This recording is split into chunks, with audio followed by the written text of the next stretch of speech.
हाँ मीरा मिश्रा गोर लगे छी मिथिला। तो ए वीडियो में हम बतावा जा रहल छी गुड़ बगिया बनबे के रेसिपी। तो सबसे पहले पानी गरम होले द दिलिए या पानी जखन पूरा खौल गेले या ओकर बाद अरबा चाउर के आटा में बने सबके तो बुझले है। तो खौलले पानी हम आटा में के दै छी और लाउ कम क दिलिए या अहाँ से कनी पानी निकाल लिया और आटे के बर्तन में द सके छी जिनका जेना सुविधा होय छै। तो बस आटा के से बढ़िया से हम ओकरा पानी द के जते पानी लगते से हम मिला के सान रहल छी। एकटा वीडियो हम बगिया के पोस्ट केने रही जे में हम पुसौठ के जानकारी देने छलौ जे पुस महीना में छोट बच्चा के पुसौठ होय छै।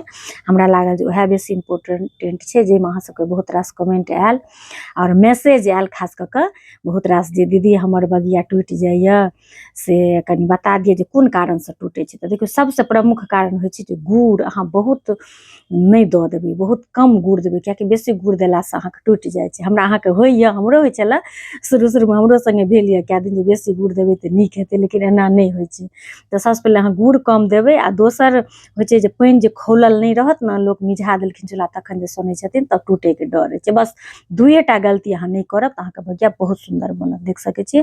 फिर जखन अहाँ के सबटा बनेला के बाद पानी खौला लिया, खौलल पानी में के द दियो ओय में 8 से 10 मिनट तक अहाँ ओकरा से मीडियम आंच पर में ओकरा पक दियो। धीरे धीरे अपने अहाँ के अलग जात और अहाँ के से पता चल जात। देखियो अपने रंग हल्का सा डाल भ जेते तो भ गेले सिद्ध। एकरा फिर ठंडा पानी में निकालल जाय छै। एकरा ठंडा पानी में से एकटा एकटा क के सबटा निकाल लिया, एकरा कनी धोइ दियो एक दू बेर आ फिर एकटा कोनो जालीदार बर्तन में अहाँ से एकरा बाहर करू ताकि एकर पानी पूरा से निचोड़ जेते।